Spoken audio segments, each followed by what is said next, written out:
Marcy, ladies and gentlemen. That was great. It was great. Marcy.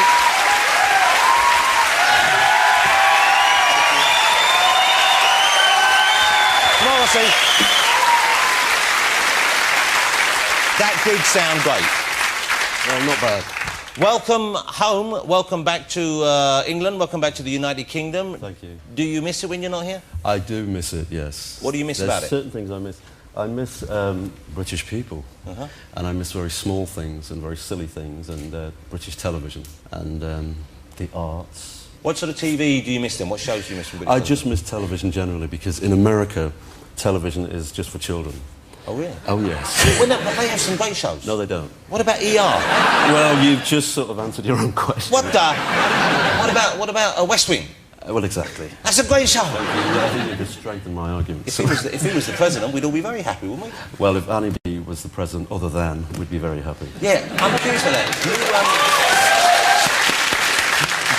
Are you registered to vote in the US? Do you vote over here? Do you vote anywhere? I don't vote anywhere. I don't have enough faith, I'm afraid. I'm like most people in the world, I have no faith. Well, we got serious quite early, didn't we? That was my fault, I feel.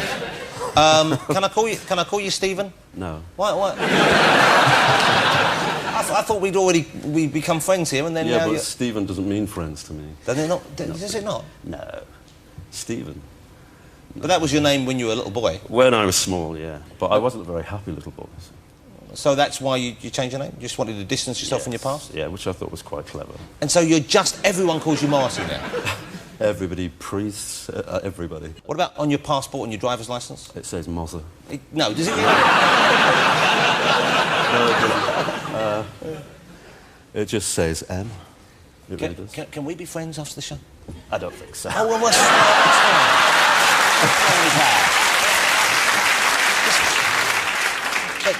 why not? Well, you have so many friends. But yeah, and you don't have enough, so I'm going to share with you. But also, you have Oscar Wilde's haircut. What's wrong with that? You see, I have a bone to pick with you. You're still sticking with the quiff, and let's face it, you know, that's last year's thing, man. Well, you know, when you get to my age, Jonathan, if you still have hair, it's incredible. I'm not complaining. Don't you think this tousled boyish look works for me? No, I don't. Oh. Now, Marcy has a new album out. It's actually not out just yet. Is it next week? It's out on Monday. I'm telling you, the album is great, OK? A few people here may have heard it already. It's called You Are the Quarry, OK? It's great.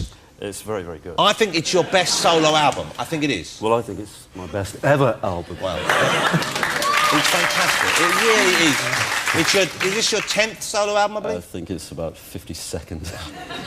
OK, when I finished listening to it, I sat down and listened to it in entirety. This is how good it is. I nearly cried. Well, why didn't you cry? Because it wasn't quite that good. No, because I, like most men of my age, I like to hold something back. For when? For when you're my friend. Right? We'll talk about this later. Do you have a lot of people trying to kind of worm their way into your favour? Because you kind of, you know, seem someone who it isn't easy to get close to, therefore, it's all the more enticing and all the more tempting to try and get close. Really? Yes. No, I've not noticed that, to be honest. Do you find it easy to let new friends into your life? No, I don't. It takes me a long time with people. I'm very slow. And do you like having new friends? I don't like people, to be honest.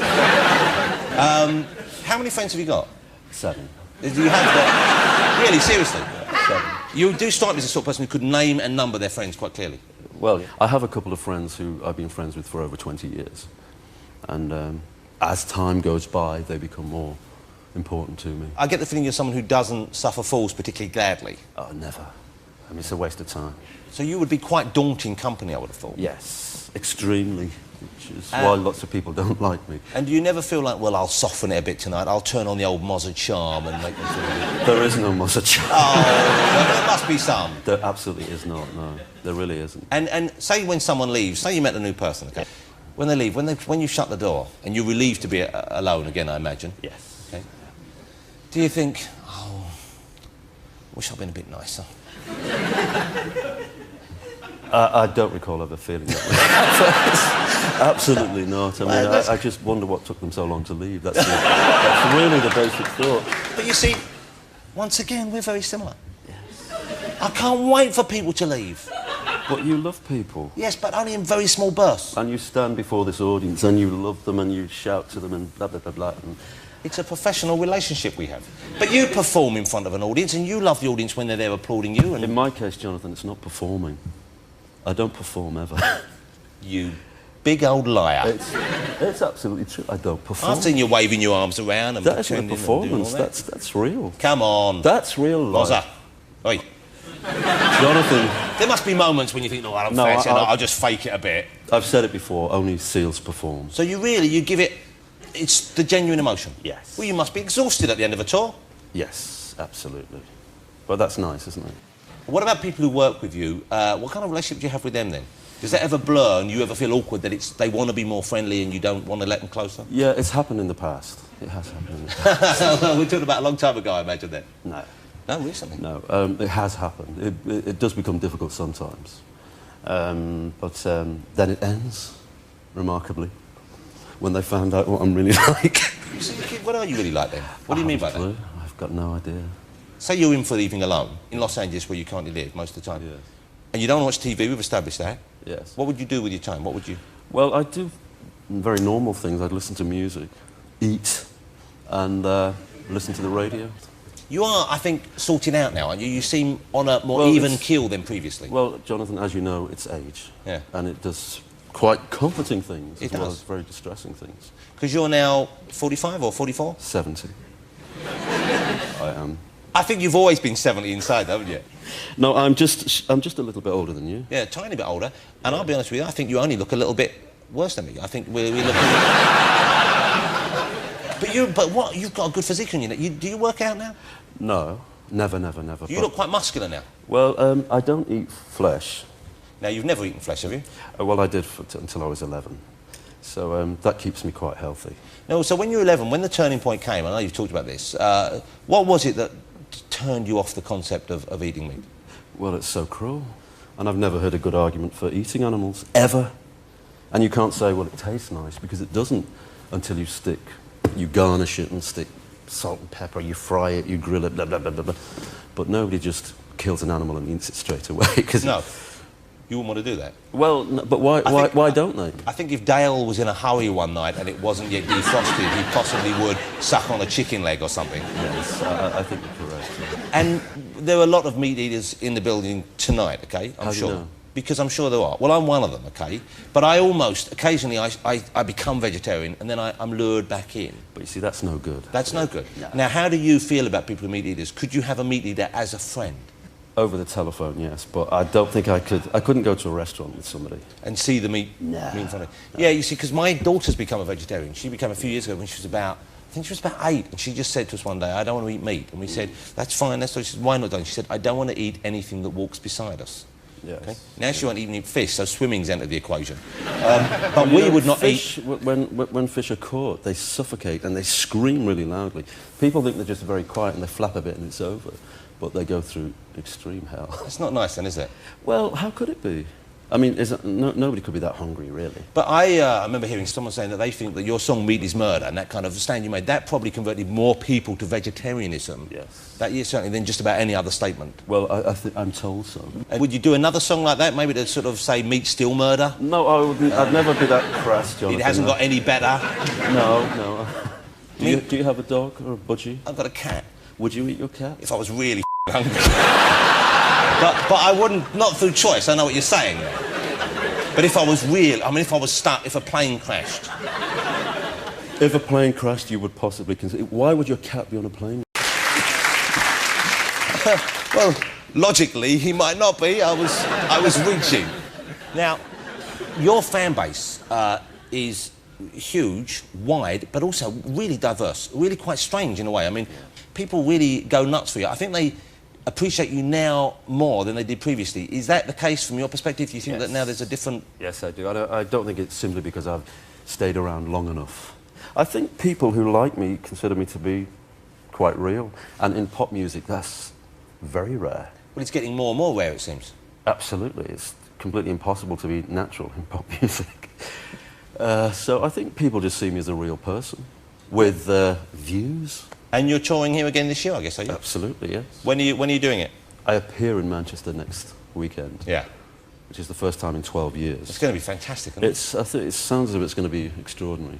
And now, how are you coming on the stage? Because I know you always like to appear in different dramatic ways, don't you? That's not true. Yes, you do. It really I've seen you carried on. Well, that was just happened once, and for some reason it was captured on film. Can I drive you on stage in my bubble car? I don't think so. Oh, Marcy. Wouldn't it be a lovely thing for you and for me? No, I'll make my hair, I'll quiff it up for the occasion. I'm striving for some degree of popularity, Jonathan. I tell you get one more chance to be friends and then the offer's withdrawn. Did you see Stars in Their Eyes? Why would I be watching Stars? Well, you've got to do something in the evenings. Yes, but that isn't something that you have. All right. Harry Hill, brilliant British comedian, who I know you know is a fan of yours. He's Yes. kind of, you know, Yes. he uttered the immortal words, "Tonight, Matthew, I shall be Morrissey." You didn't see this? No. Would you like to have a little peek? I'd love to. This is a bit of a TV first. This is Morrissey watching Harry Hill as Morrissey. I think you're going to be suitably impressed. Who are you going to be tonight? Tonight, Matthew, I am going to be Morrissey. Morrissey!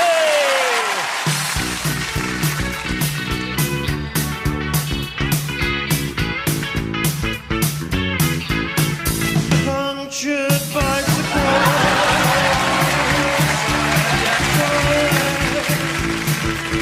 Oh, let you make a man of me, yeah.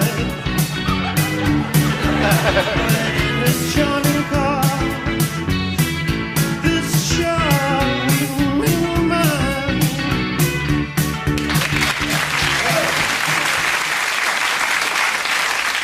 But you actually did not like that, did you? Well, I haven't been like that for 20 years. Of course not, but he was doing the kind of, you know, the old image, and I suppose it's what they thought would be the more immediate, recognisable face of Morrissey to the mums and dads, I guess.